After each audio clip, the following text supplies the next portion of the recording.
Romanos 8, 28, diz assim, olha o que São Paulo diz para os cristãos de Roma. Deixa eu falar uma coisa para vocês antes da gente ler. É importante lembrar que a igreja em Roma sofreu muita perseguição. É óbvio, né? Quando ela chega no epicentro do poder do Império Romano, e se chega à conclusão de que o cristianismo e o judaísmo eram coisas diferentes, e o cristianismo começa a exigir, obviamente, pela própria natureza da nossa fé, a adesão única a Jesus, como Senhor, e não mais os deuses ou o imperador. Então era uma igreja que sofria perseguição, e essa palavra de Paulo hoje é uma palavra que vai falar de um amor que é invencível. Na série Mais Que Vencedores, nós estudamos 3 temas básicos. O primeiro foi o presente da vida, que é quando Paulo fala que a velha natureza passa a ser sufocada quando o Espírito Santo de Deus vem morar dentro de nós, no momento da nossa conversão, e ali nós temos a capacidade de vencer a carne. Se lembram que eu tenho que vencer o meu maior inimigo? Quem é o meu maior inimigo? Quem é? Como é o nome dele? Sérgio Safadão, exato, você lembrou. Sérgio Safadão é o meu maior inimigo. É aquele que habita na minha natureza natural. Fui até pleonástico aqui, né? Então, ele mora dentro de mim, a velha natureza mora dentro de mim, e eu não consigo vencer a carne com a consciência. Às vezes eu posso ter pequenas vitórias. E Paulo fala na primeira mensagem da série sobre o presente da vida, é que quando o Espírito Santo nos é dado gratuitamente por Deus, nós somos então habilitados a vencer sim a velha natureza. É uma luta contínua, mas agora não é a consciência lutando contra a carne, é o Espírito Santo lutando contra a carne. E nessa luta o Espírito Santo de Deus tem poder de ir nos remodelando, de acordo com o seu propósito. Na semana passada nós estudamos sobre um outro tema, herdeiros da glória, que também está no capítulo 8, né? Meio do capítulo 8, e nós vimos que quando a vida nos é dada, nós nos tornamos também filhos adotivos de Deus.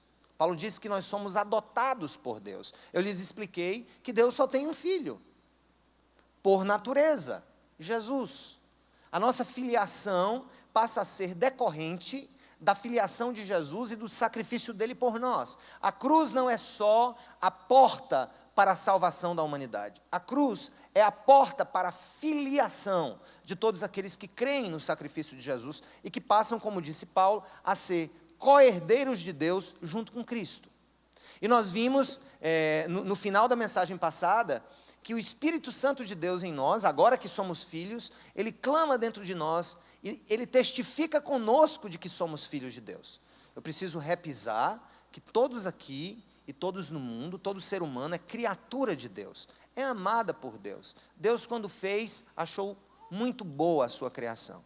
Ele nos ama, ele ama o mundo, ele ama as pessoas, mas a questão da filiação divina é algo que tem que passar necessariamente por esse caminho de Jesus. Jesus, o único Filho, nos dá essa oportunidade de sermos adotados como filhos e filhas em razão do sacrifício que Ele fez. Então hoje, gente, nós vamos falar de um amor que nos mantém nesse rumo, que nos mantém nesse curso, um amor que nos aperfeiçoa, mas um amor também que nos protege, até que chegue o grande dia da consumação do projeto de Deus. E é isso que nós vamos ler sobre esse amor de Deus por nós. Olha o que diz aqui Romanos 8, 28. Sabemos que Deus age em todas as coisas para o bem daqueles que o amam, dos que foram chamados de acordo com o seu propósito. Pois aqueles que de antemão conheceu, também os predestinou para serem conformes à imagem de seu Filho, a fim de que ele seja o primogênito entre muitos irmãos. E aos que predestinou, também fez o que, gente? Chamou. Aos que chamou, também justificou. E aos que justificou, também glorificou. Ele fala de uma sequência do que esse amor faz conosco. É um amor que nos conhece, que nos predestina, que nos chama, né? Que nos justifica e que nos glorifica. Eu vou falar disso daqui a pouco. Aí Paulo, diante dessa grandeza, dessa verdade das Escrituras, daquilo que Deus fala ao coração dele, ele diz: que diremos, pois, então, diante dessas coisas? Se Deus é por nós, se Deus é por nós, se Deus é por nós, quem será contra nós?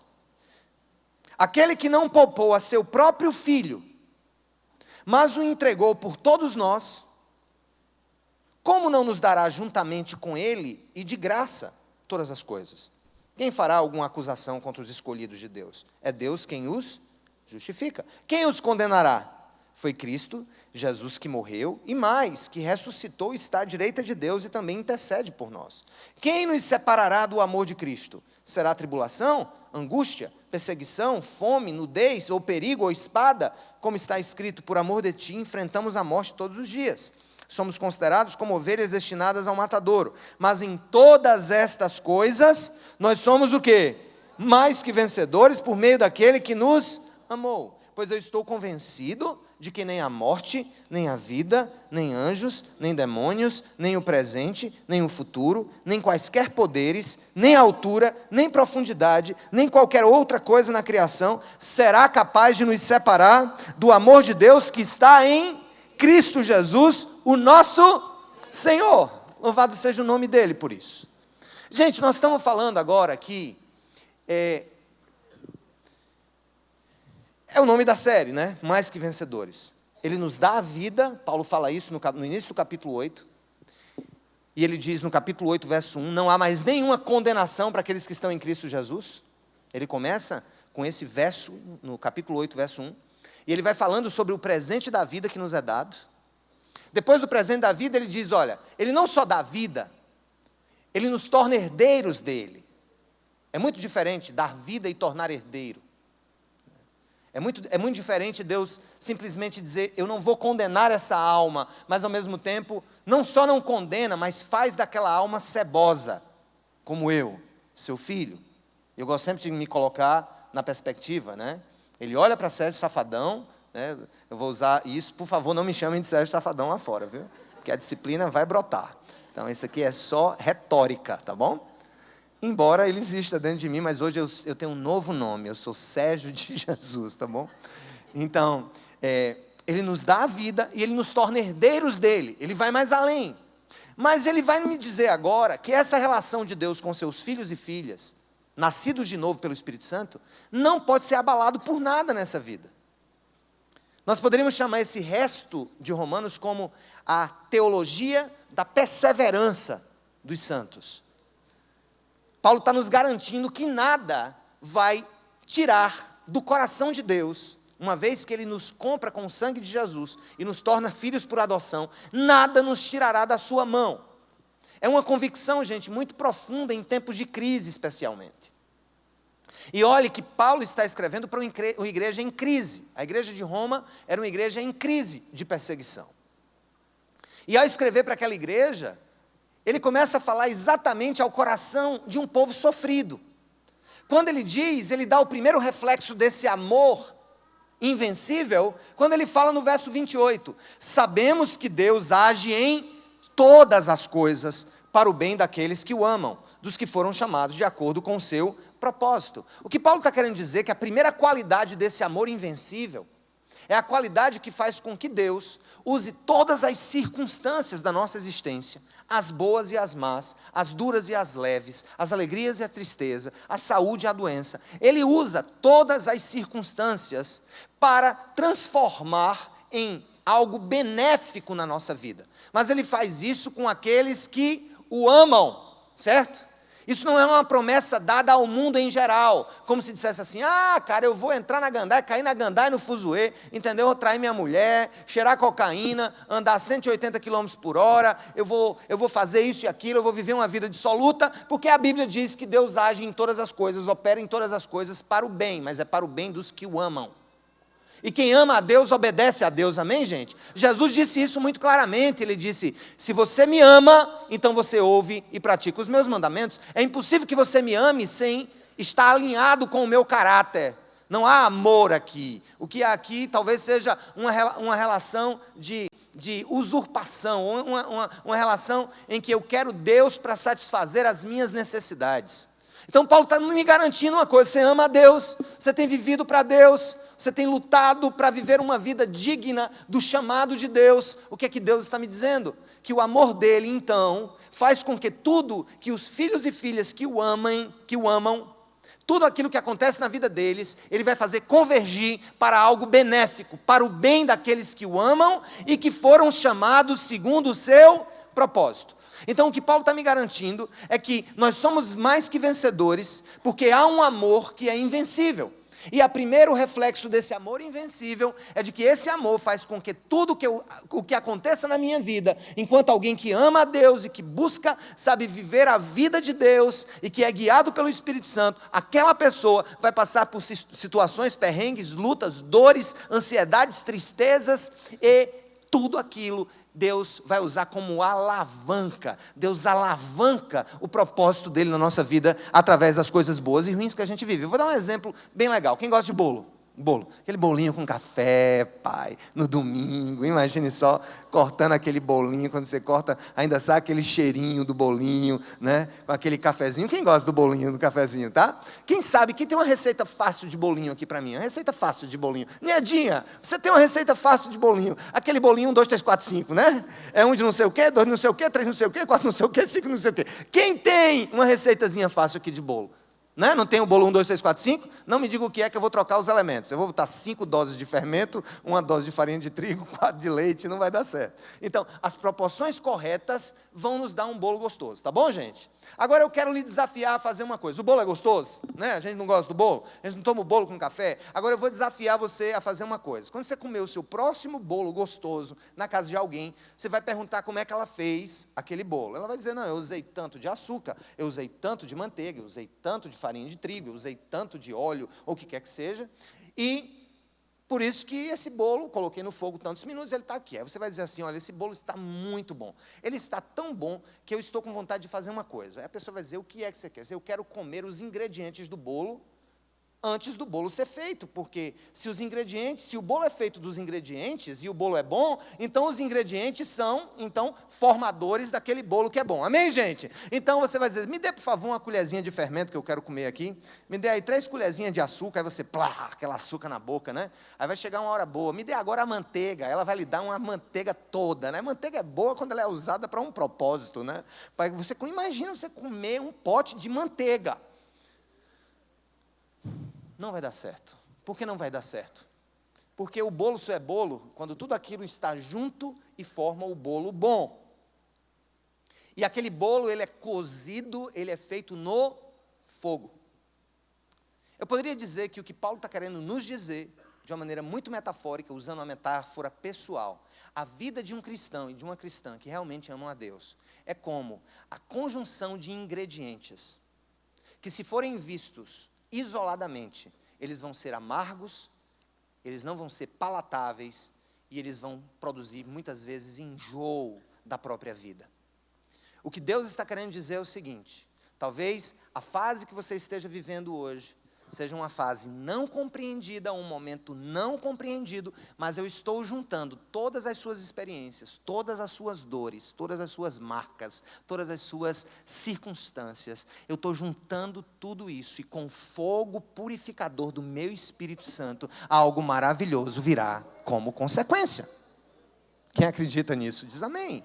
Então, essa é a primeira expressão do amor de Deus. Deus está me dizendo aqui, categoricamente, através de Paulo, que Ele está operando em tudo na vida do filho e da filha dele, para o bem, e nunca para o mal. Agora, vírgula, para aqueles que o amam e são chamados de acordo com o seu propósito. Veja bem o que ele diz, vamos ler novamente o verso 28 e 29, que vai nos ajudar a delinear aqui o argumento que eu quero trazer para vocês, para que fique no nosso coração. Vamos lá. Sabemos que Deus age em todas as coisas para o bem daqueles que amam a Deus, dos que foram chamados de acordo com seu propósito. Aí ele vai falar do propósito. Qual é o propósito? Qual é a intenção? Qual é o objetivo de Deus ao nos escolher, ao tocar nossa vida, a nos fazer filhos e filhas? Ele vai agora clarificar no verso 29, quando ele diz: pois aqueles que de antemão conheceu, ou seja, de antemão conhecer aqui, no grego, as expressões originais significam aqueles que ele escolheu de antemão. também os predestinou, ou seja, estabeleceu um propósito final. Tem um destino que Deus estabeleceu maravilhoso. Para qual é predestinou para, está vendo para aí? Copia o para. Pois aqueles que de antemão conheceu, também os predestinou para, repita comigo, também os predestinou, ou seja, esse para tem um sentido de quê? De esclarecer a finalidade pela qual Deus me escolheu e me predestinou. Ele tem uma finalidade, ele tem um escopo. Ou seja, quando nós resolvemos casar, por exemplo, nós estabelecemos ali uma razão de ser. Qual é o propósito da gente casar? Alguns diriam que é ser feliz. Outros diriam que é ter uma pessoa para coçar o pé, de noite. Outro diz que é para aquecer no colchão, no frio do inverno. Outros vão dizer que é para dividir as contas. Tá? Mas, uma vez eu li a melhor definição do que é o casamento. Qual é o porquê, o para do casamento. Sabe para que é o casamento, gente? Deus escolhe o casamento para nos santificar.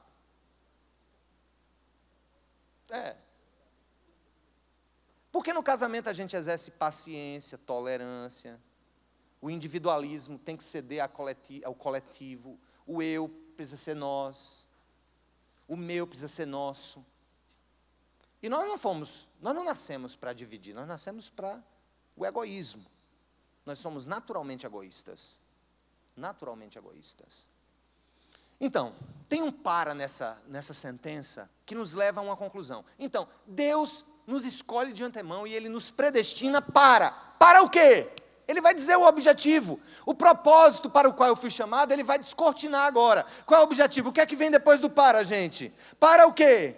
Para serem conformes à imagem de seu Filho, a fim de que Ele seja o primogênito entre muitos irmãos. Qual é o propósito, então, de Deus nos chamar, de nos dar nova vida, de nos tornar herdeiros da sua graça e da sua glória? Ele tem um propósito. Qual é o propósito, igreja? Para que eu seja conformado, para que eu seja feito à imagem de Jesus. Então, alguns podem perguntar assim, peraí, qual é o objetivo da fé cristã? Qual é o objetivo da fé cristã em si, bíblica, sabe? Sem os acréscimos da cultura popular, os acréscimos da tradição. O objetivo da fé cristã é um Deus santo que olha para um povo pecador, que escolhe esse povo, que estabelece um propósito de vida, que adota esse povo, mas que esse propósito tem como finalidade última, tem como objetivo, tem como grande telos, o grande fim, me conformar, ou seja, me fazer à imagem e semelhança de Cristo. Estão lembrados da criação? Quem for ler o Gênesis, quando no relato de Gênesis vem a criação da humanidade, o que é que Deus diz? Façamos o homem à nossa imagem e semelhança. Essa imagem e semelhança com a humanidade foi feita é perdida por causa do pecado, certo, gente? Então o homem pecador, ele não tem mais a imagem e semelhança de Deus. Ele tem traços dessa imagem. Ela não foi completamente destruída, essa imagem, mas ela foi deturpada, ela perdeu a sua originalidade. Então o que é o projeto Jesus? O projeto Jesus é resolver o problema do pecado do mundo. Eis o Cordeiro de Deus que tira o pecado do mundo. Então, ao tirar o pecado do mundo, qual é o objetivo então? Quando o Espírito Santo vem, Deus me escolhe e me predestina para que eu seja como Jesus. Então, gente, eu vou dizer uma coisa para você. Não há outro fim na vida de um cristão, senão estar em uma obra contínua do Espírito Santo, transformando você à imagem de Cristo. Ou seja, o projeto de Deus para você não é te dar um carro, uma casa nova, um marido, curar uma enfermidade.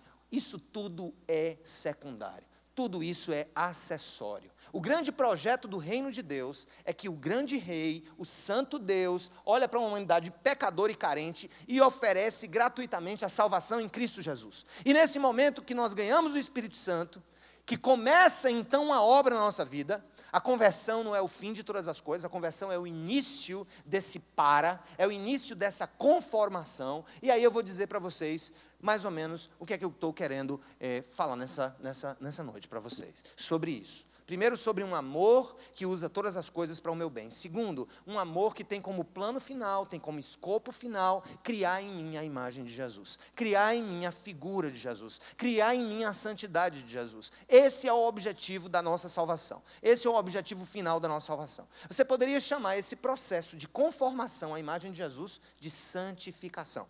É isso mesmo. O que é ser santo?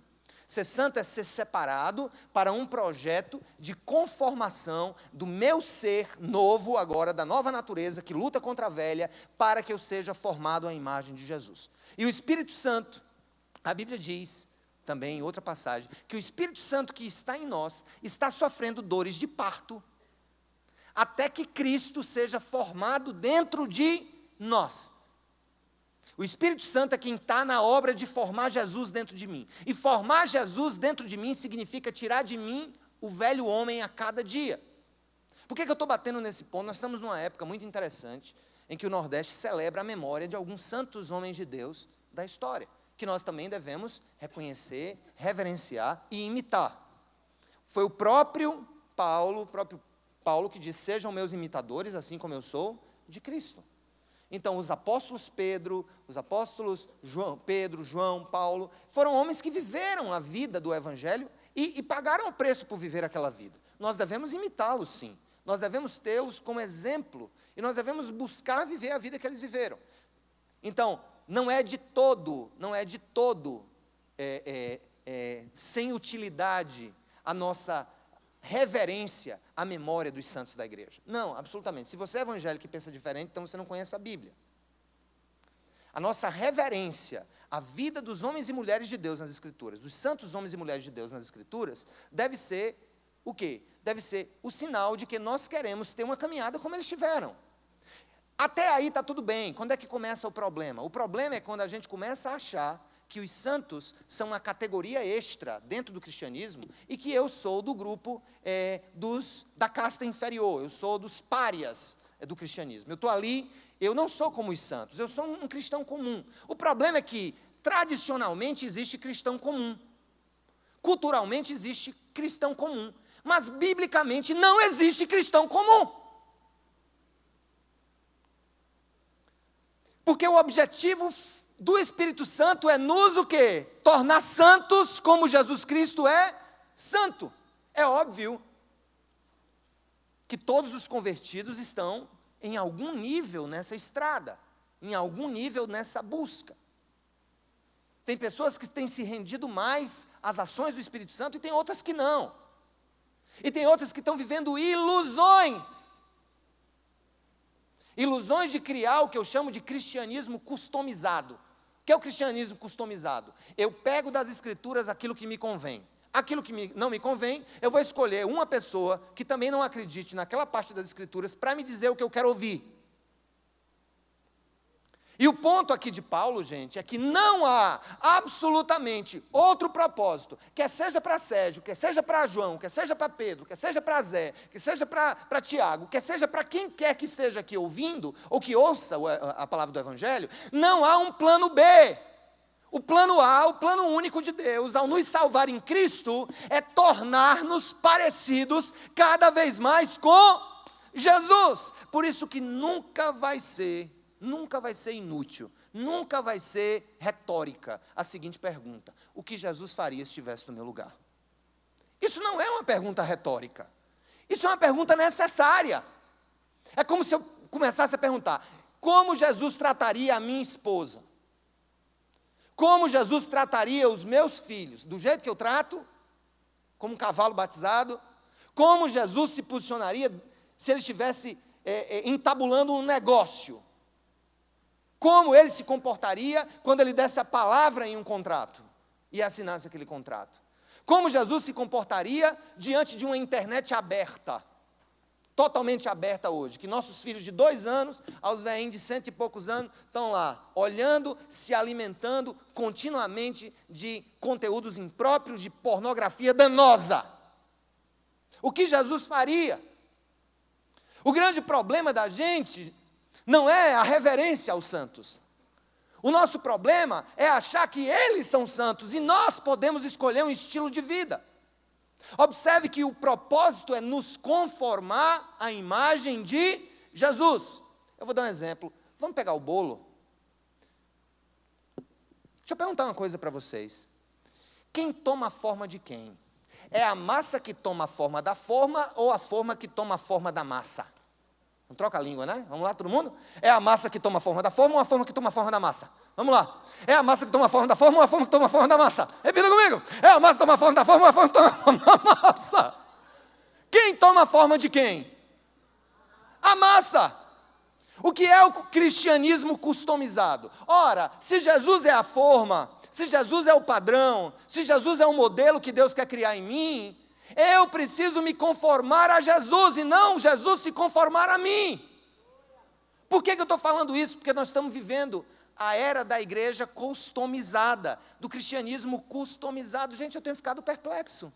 Eu tenho a impressão que eu prego para as paredes, às vezes. Eu tenho a impressão que a minha pregação é para pessoas que não têm surdez física, mas surdez no espírito, na alma, que não conseguem, bate e volta. É como se só ouvisse aquilo que interessa. É como se houvesse um filtro teológico. Aquilo que me faz bem, eu escuto. Aquilo que incomoda o meu status quo, eu desprezo. Eu vou dar um exemplo para vocês. O apóstolo Paulo, quando escreveu para o jovem Timóteo, na segunda carta, ele disse assim. Ele disse, Timóteo, vai chegar um tempo muito complicado. Eu estou parafraseando o apóstolo Paulo. Vai chegar um tempo muito complicado, Timóteo. Porque as pessoas vão ter coceira no ouvido. E elas não vão suportar ouvir a verdade.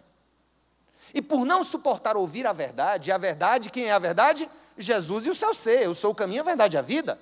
Por não suportar ouvir a verdade, elas vão se cercar, ele usa esse termo, elas se acercarão de mestres segundo as próprias cobiças do coração, ou seja, segundo os seus próprios interesses pessoais, e vão se cercar de pessoas que digam o que elas querem ouvir. E ele diz, elas vão deixar de dar ouvidos à verdade e vão se voltar para os mitos, as fábulas. Eu quero lhe alertar. Eu creio que nessa sala há cristãos e cristãs genuínas. Homens e mulheres que têm o Espírito Santo e têm sido formados pelo Espírito Santo e conformados à imagem de Jesus. Mas há nessa sala também um outro grupo de pessoas. Os cristãos que customizaram o Evangelho. Que estão vivendo do Evangelho que lhes interessa. Um Evangelho que é politicamente correto. O Evangelho que aceita as tendências da pós-modernidade. Eu quero falar de uma coisa que para mim é muito difícil de falar. E eu falo com muito temor e respeito. A questão da escalada hoje dessa teoria, das ideologias de gênero, por exemplo, ou da própria celebração, eu diria a celebração da homossexualidade. Nós vivemos um tempo de celebração da homossexualidade.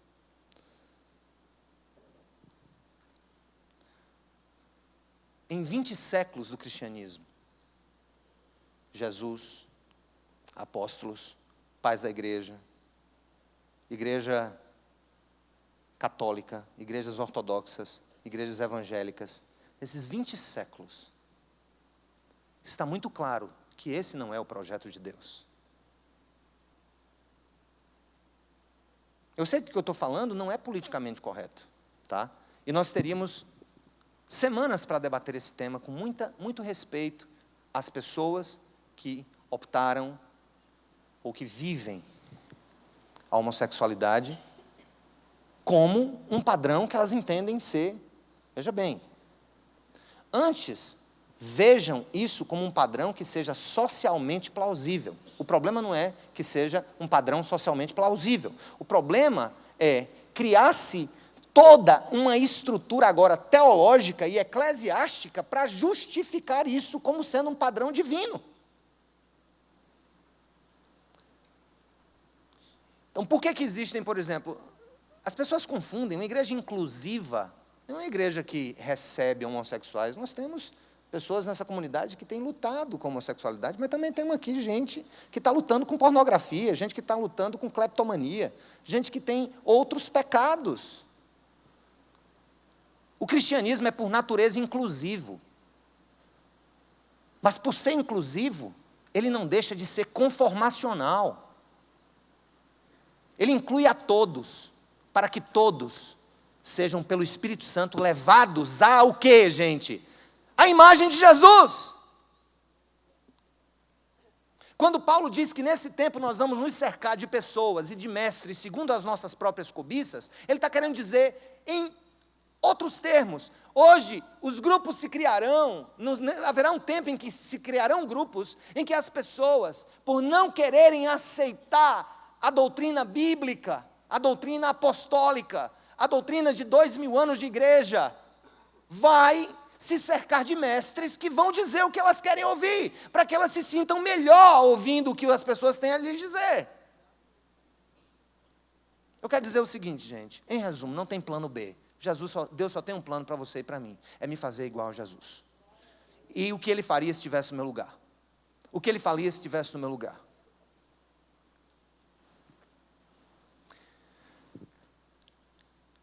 Mais uma vez eu repito, não é a forma que toma a forma da massa, é a massa que toma a forma da forma. Não tente criar um Jesus light, não tente criar um cristianismo customizado. Eu vou dizer uma coisa para vocês, e vou dizer isso com muito temor e tremor. Para mim, há mais esperança para um ateu confesso do que para um cristão customizado. Não sei se vocês estão entendendo o que eu estou querendo dizer. O ateu confesso nega a existência de Deus, ele nega a intervenção de um ser sobre a humanidade, que tenha uma ética, que tenha um conjunto de valores. O cristão customizado, ele está de tal maneira anestesiado por seu próprio conjunto normativo, estabelecido por ele mesmo, ou por seus grupos, para que seja mais palatável às suas escolhas. Eu vou dizer uma coisa para você, gente. Vou dizer uma coisa para você. Não se iludam. Se nós formos depender do ordenamento jurídico do nosso país, ou de qualquer outro país, nós vamos ver as coisas mais absurdas, que nós nunca imaginamos. Vocês viram o livrinho que foi agora recolhido? Livrinho do MEC? Em que uma filha é pedida em casamento pelo pai, e o pai disse que se ela casasse com ele, eles iam tornar a mãe dele, a mãe dela e a mulher dele, a escrava dele e da filha. Foi recolhido agora. Essa turma da ideologia de gênero, essa turma que não tem nenhum pingo de compromisso, e veja bem, não me espanta que eles não tenham compromisso com a palavra. Não me espanta. O que me espanta são pseudo-cristãos que lotam os bancos das igrejas, mas vivem um cristianismo à sua própria moda, à sua própria maneira. Não é a forma que se conforma à massa, é a massa que toma a forma da forma. Existe sim uma forma. Se não existir uma verdade, eu vou ficar preso, gente, em pontos móveis na minha vida. Eu vou ter referências que são móveis, são movediças.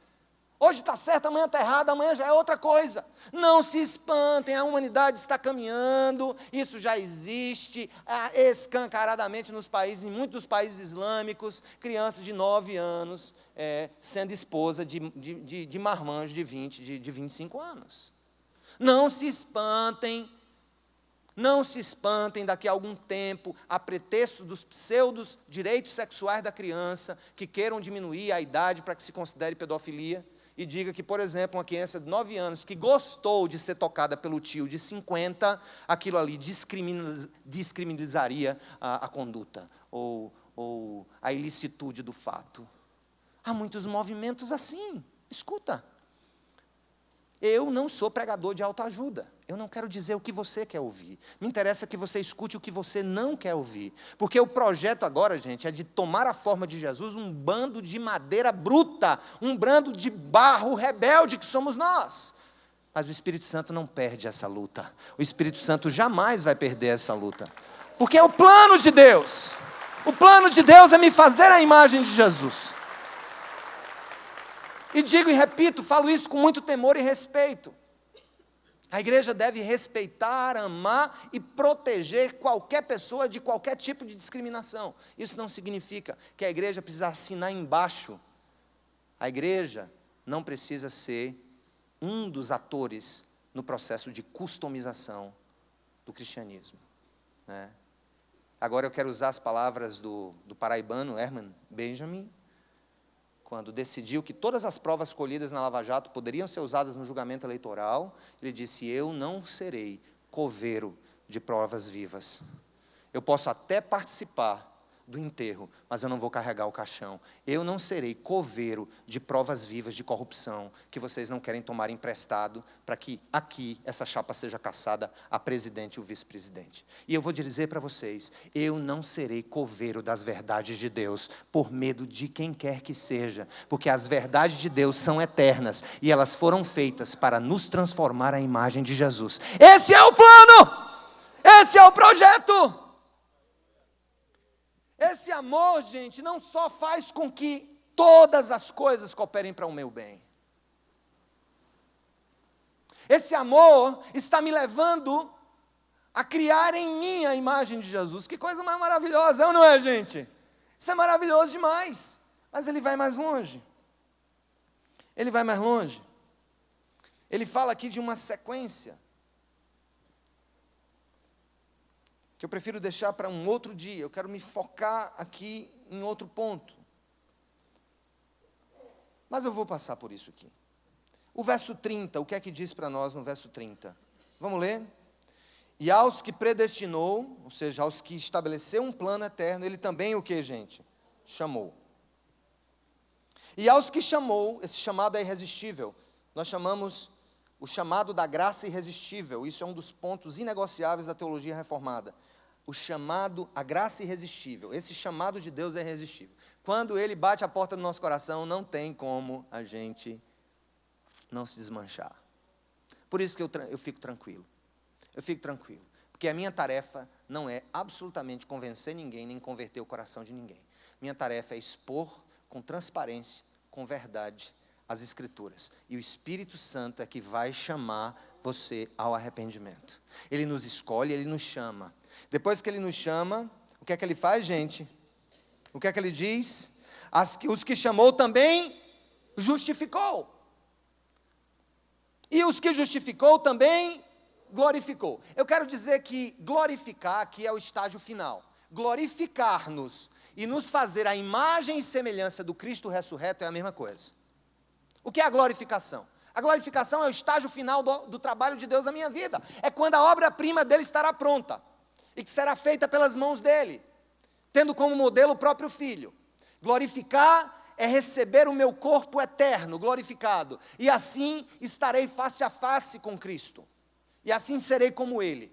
Então não vou me concentrar no fim do processo, que é a glorificação. Mas quero me concentrar no ponto da justificação. O que é a justificação? Quando ele diz que esse amor me justifica, aquele que de antemão conheceu, predestinou, os que predestinou também o que? Chamou, e aos que chamou também justificou. O que é justificar? É tornar alguém justo aos seus próprios olhos. Justificar alguém é quando Deus, Ele resolve pegar o escrito de dívida que havia contra nós, que nos acusava, todas as duplicatas cósmicas, porque eu vou dizer, tem gente que fica aperreado quando está no cadinho, né? E eu trabalho com isso continuamente na procuradoria. Estou no cadinho, posso tirar cheque, não posso fazer tudo, porque eu tenho dívidas. É ruim estar no cadinho da Receita Federal, é ruim estar no cadinho do Estado, é ruim estar no cadinho da Prefeitura. Agora, o cidadão que está no cadinho de Deus, tem parcelamento não, meu irmão. Nem espere. Só que eu não estou falando de dívidas tributárias, eu estou falando de crimes contra a santidade de Deus, que são muito mais graves. Nós pecamos contra a santidade de Deus todo o tempo. Quando nós mentimos, quando nós suspeitamos mal, quando nós invejamos, quando nós nos esbaldamos na pornografia, nós pecamos contra a santidade de Deus. Aos olhos de Deus, o homem natural é criminoso. E eu falei para vocês, eu vou escrever um livro. Uma razão para você acreditar no inferno. O caba que lê ou vai morrer do coração, ou vai se converter, ou vai dizer que eu sou doido. Porque na primeira página do livro, a capa é uma razão para você acreditar no inferno. Quando você virar a página, vai estar escrito o seu próprio senso de justiça.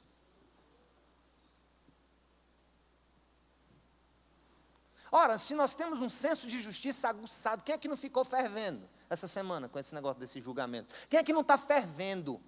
Porque eu tenho a impressão que as coisas estão lentas demais no país. Porque se for nessa lentidão e descobre cada dia mais uma ratazana, não sei não, é uns 20 anos aí. Mas o que é que a gente sente, por exemplo, quando tem uma notícia? Jovem mata os seus pais por motivo torpe, usa o namorado para matar os seus pais. Nosso coração se volta a desejar que se faça justiça. O que é a justiça? Justiça tem a ver com compensação do erro. Tem a ver com pagamento. Tem a ver com trazer as coisas ao status quo do equilíbrio. Do que é certo. Todos nós temos senso de justiça, sim ou não, gente? Temos! O mínimo. Ainda que esse senso de justiça seja deturpado. Por exemplo, você que é do PT, pode achar que o que é justo é que Lula é inocente. E que o PSDB é que é o criminoso. Mas você tem um senso de justiça. Se você é do PSDB ou do outro lado, você acha que Lula é que é o criminoso. Mas você tem senso de justiça. E essa palavra que diz que Deus me justifica como prova de amor, gente, é muito séria. E essa justificação é a única maneira de eu me livrar da papuda cósmica. Não tem jeito, porque não dá para pagar a conta. Não tem parcelamento. O salário do pecado é a morte. Mas o dom gratuito de Deus é a salvação em Cristo Jesus. E isso implica justificação. O que é a justificação? É um ato forense, que não existe no nosso direito. A pena não passará da pessoa, né, do criminoso. Tá? O filho não pode ir para a cadeia por um crime que o pai cometeu. Mas no tribunal divino, o que é a morte de Jesus? A morte de Jesus é o cumprimento de todo o senso e toda sede de justiça que Deus tem. Se você tem senso de justiça, se você tem desejo que as coisas sejam compensadas, imagina Deus que olha para nós, adúlteros, mentirosos, ladrões, trambiqueiros, e tantas outras coisas, pessoas que têm ódio no coração, pessoas que não perdoam.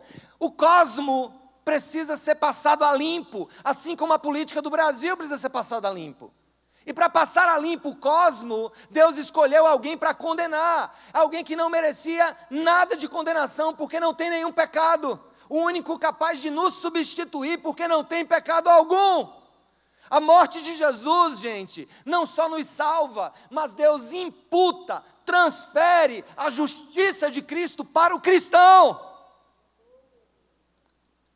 Quando Deus olha para mim, Ele vê a justiça de Jesus. Isso significa que Ele me justificou. Depois que Paulo fala que nós somos justificados e glorificados, ele vai então construir um conjunto de coisas para dizer assim, quem então vai nos separar desse amor? O Deus da vida me dá a vida plena, me torna herdeiro dEle, me torna adotado por Ele, o Espírito Santo dEle me é dado como presente. O plano dEle em minha vida não é me transformar em qualquer coisa, mas é me transformar no caráter do seu próprio Filho Jesus. Para isso, Ele me justifica, Ele me torna justo diante dos seus olhos, e Ele completará essa obra na minha vida no último dia, quando chegar a minha glorificação, quando o bolo estiver pronto, quando todos os ingredientes fizerem sentido na minha vida. Mas eu quero dizer uma coisa, Paulo então vai perguntar, ele faz uma pergunta que não é retórica, quando ele faz a seguinte indagação. No próximo versículo, leia comigo. Que diremos, pois, diante dessas coisas? Se Deus é por nós, se Deus é por nós, se Deus é por nós. Ele está nos colocando diante de 5 perguntas cuja resposta nos dá segurança e alegria. A primeira pergunta é: se Deus é por nós, quem será contra nós? O que é que ele está querendo dizer com isso? Está querendo dizer o seguinte, meu irmão. Você pode não ter um exército ao seu lado. Você não pode ter riquezas ao seu lado. Você pode não ter experiências ao seu lado.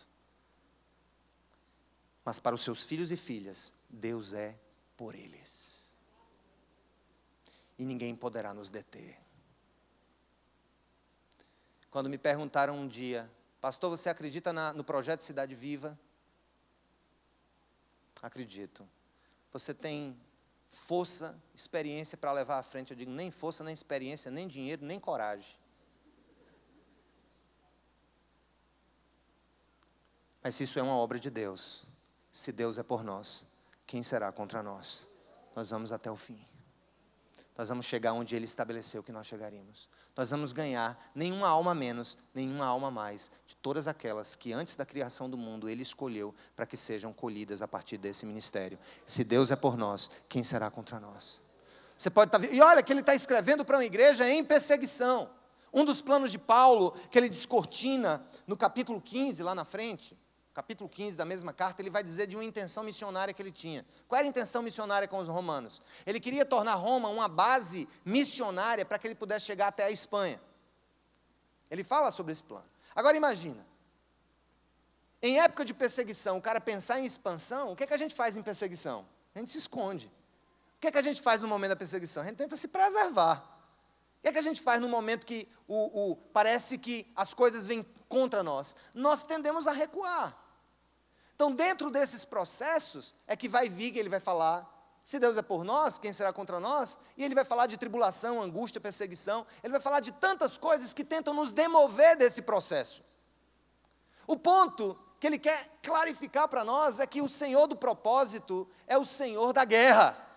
O Senhor dos fins é o Senhor dos meios. Aquele que estabeleceu onde eu vou chegar, Ele vai me acompanhar, e se eu cair, Ele me levanta, e se eu não conseguir, Ele me bota no braço, mas Ele vai chegar até o fim comigo, porque o plano é dEle.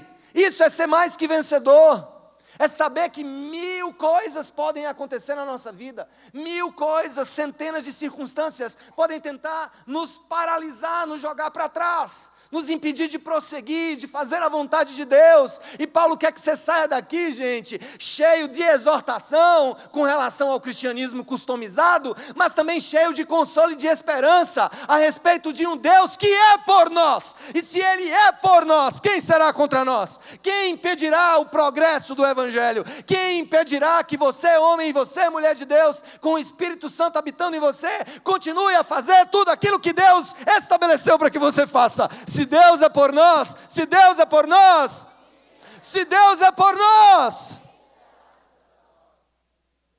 A segunda pergunta que ele faz também não é retórica. Ele vai e diz, qual é a próxima pergunta que ele faz?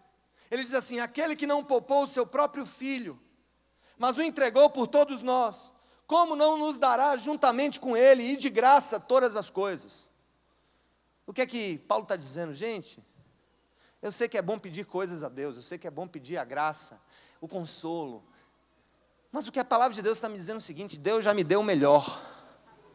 Aquele que te deu o filho, aquele que deu o filho para nós, deu a vida do filho para nós, como é que Ele não vai nos dar todas as demais coisas? Gente, é uma regrinha que a gente conhece, de que o acessório segue o...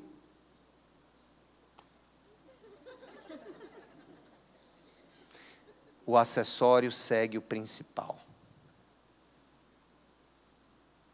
Nunca vi calça comprida andando sozinha aqui nesse auditório.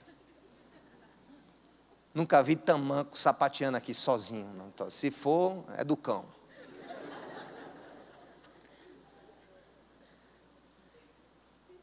O acessório segue o principal.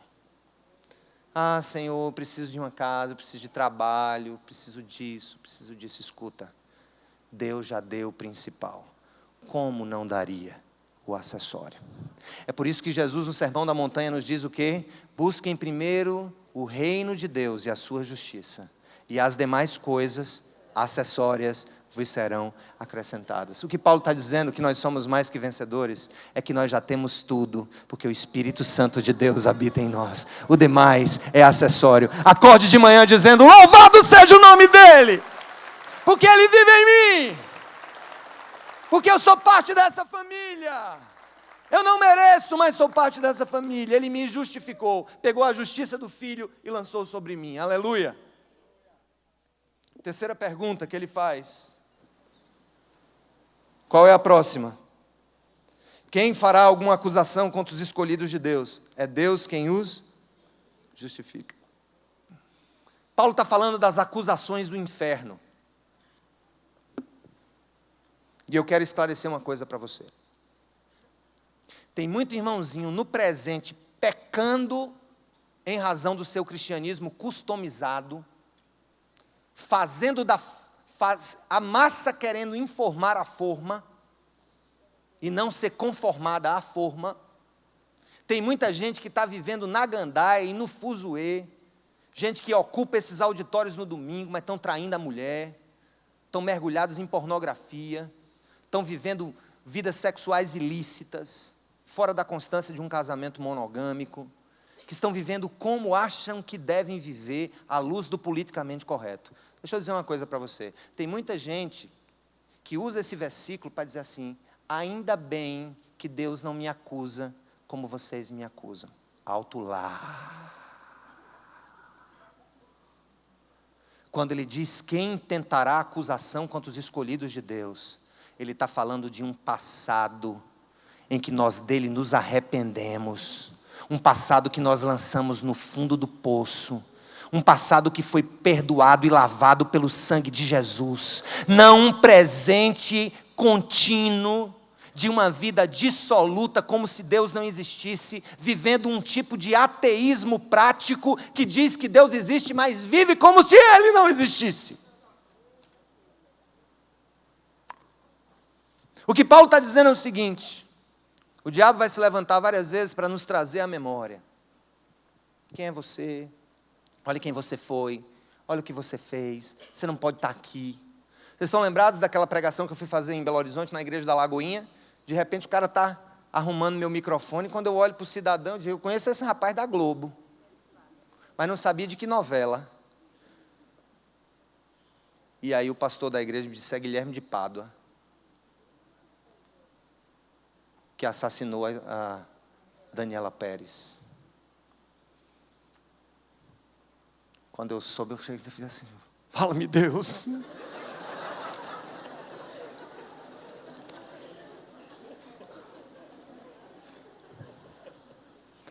Depois o Espírito Santo disse: cuidado, quem tentará agora acusação contra os escolhidos do Senhor? Ele quem o justifica. Ele cumpriu a justiça dos homens, foi para a cadeia, vai receber eternamente o estigma social. O clamor por justiça ainda vai continuar no coração da mãe, dos familiares. Mas eu vos digo uma coisa: o que Paulo está querendo dizer é o seguinte: quem intentará acusação contra o passado dos filhos e filhas de Deus, é Ele quem os justifica, porque Ele os perdoou e pagou o preço na cruz do Calvário. E aí tem uma frasezinha que é jargão, né? Mas de vez em quando um jargãozinho, né? Um jargãozinho. Vocês já ouviram isso aqui? Quando o diabo te acusar e te fazer lembrar do teu passado, lembra a ele o futuro que ele terá no lago de fogo, que arde como enxofre. Eu só quero dizer o seguinte: se o meu passado não me traria para esse púlpito, o meu passado não me permitiria, a partir de uma avaliação de Deus sobre a minha vida, não me permitiria estar aqui. Mas eu quero alegrar o seu coração: não permitiria nenhum de nós estar aqui. Mas houve uma cruz. Quem tentará acusação contra os escolhidos de Deus? É Ele quem os justifica. Não viva para pecar. Como se Deus fosse um bonachão, uma forma que toma forma da tua iniquidade. Mas confie, aquele que se arrepende dos seus pecados e deixa, esse alcança misericórdia. E ele encerra, gente, com a seguinte resposta: quem nos separará do amor de Cristo? Angústia? Tribulação? Perseguição? Fome? Nudez? Perigo? Eu vou perguntando, você vai me respondendo. Quem nos separará do amor de Deus? Fome? Sim ou não? Nudez? Perigo? Espada? Presente? Passado? Futuro? Anjos? Demônios? Poderes? Espada? Eu estou bem certo de que nada nos separará do amor de Deus que está em Cristo Jesus. E usando as palavras do próprio apóstolo Paulo na carta de Filipenses, capítulo 1, verso 6, porque aquele que começou a boa obra há de completá-la até o dia de Jesus voltar.